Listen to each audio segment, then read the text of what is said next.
Hey, what's up, everybody? This is Charles Sabansu, and welcome you guys to another episode of the Dreamerspro Show, where we cover everything from sports, hot topics, classic debates, entertainment, and we give you guys a fresh perspective on things and how we see them. And today we're going to be talking some basketball. But before we get into it, please make sure you like the video and subscribe to the channel. So, as you all know, there was a very big game yesterday in the NBA, especially on the West Coast, between the Los Angeles Lakers and the Minnesota Timberwolves. I actually ended up seeing, the first half of that game. I didn't see the second half, but going into the first half, the Wolves actually had a lead on the Lakers, right?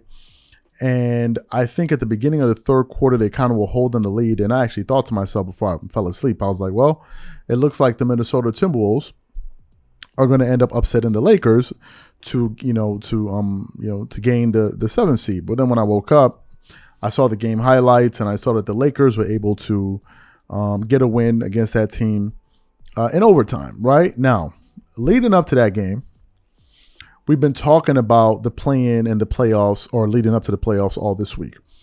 And this week on on ESPN First Take, as y'all know, they have kind of this rotating cast that they have in there.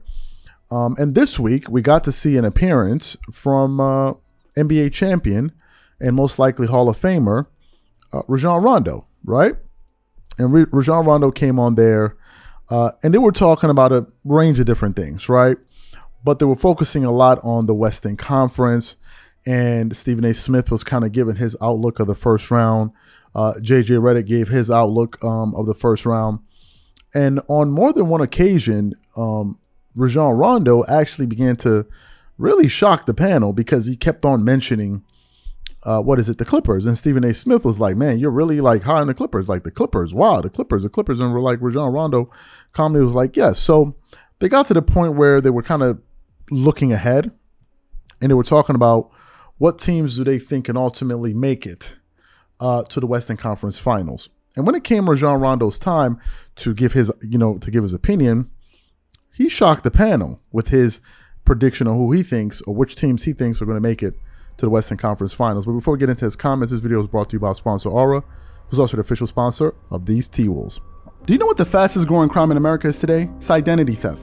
Imagine trying to log into your email only to see that your password has been changed. Then you start getting weird notifications from your bank and credit cards only to find out that all of your personal and sensitive information has been totally compromised. If you think it can happen to you and your family, just know that in 2020, over 49 million Americans were victims to identity theft, costing them a combined $56 billion. That is why we are excited to partner with Aura, who's the sponsor of this video. Aura is the #1 identity theft and financial fraud protection. Aura monitors the dark web and alerts you if any of your passwords and accounts have been breached. And funny enough, after using Aura, I discovered some of my credentials were floating around in the dark web, and the app showed me exactly when and where the breach happened. In addition, Aura allows you to set spending alerts, and they'll notify you of any suspicious transactions. Aura is 4 times faster than any of its competitors in alerting you if someone is trying to open a credit card or obtain a loan using your name. And remember this, every 14 seconds, someone becomes a victim of identity fraud. Don't let it happen to you. Now click the link in the description and try Aura for free for 2 weeks and see if any of you or your family's personal information has been compromised. Start your free trial at aura.com/dreamerspro. And when you try Aura, by using the link in the description below, also know that you're supporting this channel. Thank you. So what we want to do is we want to play Rajon Rondo's prediction for you guys now, and then we'll come back and react to it. Take a listen to what he had to say here. So you guys both said you have Phoenix as your favorites. Yes. I know you said it could be Without 6 question. teams. Who would you say is your favorite at the West right now? Either the Lakers or the Clippers. Okay. What? Yeah. The Clippers? Yeah, the Clippers. The Clippers? With no PG? I think they can get it done. Russ has a lot to prove. I'm looking at Russ to step up big.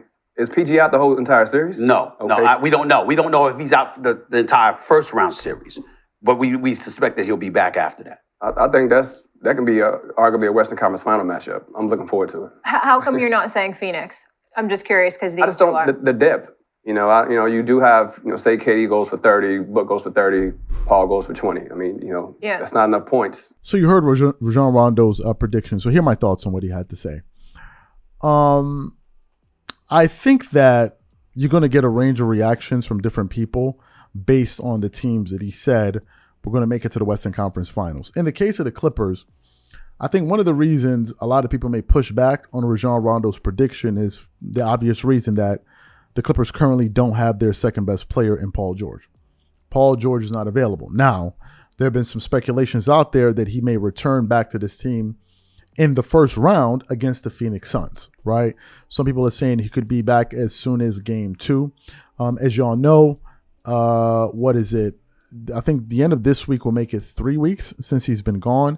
And then given how the NBA kind of makes the schedule in the playoffs, these games are far and in between. So there's a possibility that he could possibly be back by latest game 3, which is like 2 weeks from now, right? You all know how the playoffs work with the scheduling, right? So there's a real probability. But that's the first reason. They're like, PG's not there. The second reason is also the history of the Clippers, right? The Clippers always found a way to come up short. So people are going to be very skeptical, of the Clippers. In the case of the Lakers now, I think, one of the reasons people may be receptive to what he's saying is obviously they just had a big win against the Minnesota Timberwolves last night. So there's a recency bias in place. Another thing is their overall record since the trade deadline. They've had a winning record. That's another thing working in their favor. Then we have to look at the talent that they have on the team, with LeBron James and Anthony Davis. Some people, or a good amount of people, consider those two guys to be top 10 players in the NBA right now. And then also you have to look at the experience. They may not have experience at the coaching position because Darvin Ham is a rookie head coach, but they do have LeBron, who's been to 150 finals. You do have Anthony Davis, who's also a champion. He's also won a championship. So they have that working in their favor. So when Rajon Rondo says something like that, I'm not surprised in the case of the Lakers. Now, coming into this season, I had the Clippers going to the NBA Finals. That's what I thought was going to happen anyway. And I had the Clippers and the Golden State Warriors fighting it out in the Western Conference Finals. And I think that if that were to happen, it would be, they're the Golden State Warriors are so hard to guard. If you watch that team, they're such a difficult team to guard. And I'm quite surprised that he didn't mention the Golden State Warriors, right? I'm surprised, given the fact that they are the reigning champs. I think they're going to have Andrew Wiggins back by the time the playoffs begin. So I'm quite surprised that he didn't mention them. But in the case of these teams, if we look at them quickly at a glance, the Lakers, for example, in terms of defensive rating, they're the number 11th defensive rated team. In terms of offense, they're number 20. We look at the Clippers, defensive rating, they're number 18th, which is not really good. And then you have offense, they're the 16th. Then you have the the Memphis Grizzlies, Memphis Grizzlies are number 2. The number 2 rated defense in the NBA. And offensive rating, they're the number 15th. Now, if you look at the Clippers roster, which I know a great deal about, the Clippers are probably the best shooting team out of those 3 teams right there. And I think, for example, if the Clippers and the Lakers were to meet in the Western Conference Finals, I think the Clippers match up very well with them. This is something Paul George himself has alluded to. The Clippers have a lot of forwards and guards that put a lot of pressure on the Lakers players to guard them, and they have a lot of guys that they can throw LeBron. This is the point that Paul George brought up. You can throw Kawhi, you can throw Paul George, you can throw Robert Covington, you can throw Terrence Mann in short bursts, you can throw Nicholas Batum, you can throw Marcus Morris Sr. So they have a lot of guys that can go out there, and throw bodies at LeBron James. They have a lot of 3-point shooters. Paul George shot 37% from the 3. Kawhi Leonard this season, he shot 41.6%. Norman Powell is shooting 39.7, 40%. Russell Westbrook, his shooting percentage went up to 33. You have Eric Gordon, who's shooting 45%. Marcus Morris, when he was playing, he was shooting 36.5%. You have Bones Highland, he's shooting 37%. You have Terrence Mann, who's shooting 39%. So, and of course you have Robert Covington, who's shooting 39.7%. So the Clippers, I think when they're full strength, I think there's a real way that I can see a path to them making it to the Western Conference Finals. But for now, I think that the Lakers have a good shot, and I'm not surprised that Rajon Rondo mentioned these 2 teams. So simply the question is this: what do you think about the teams Rajon Rondo has making it to the Western Conference Finals? Whatever you guys think, leave your thoughts in the comment section, and we catch you on the next show.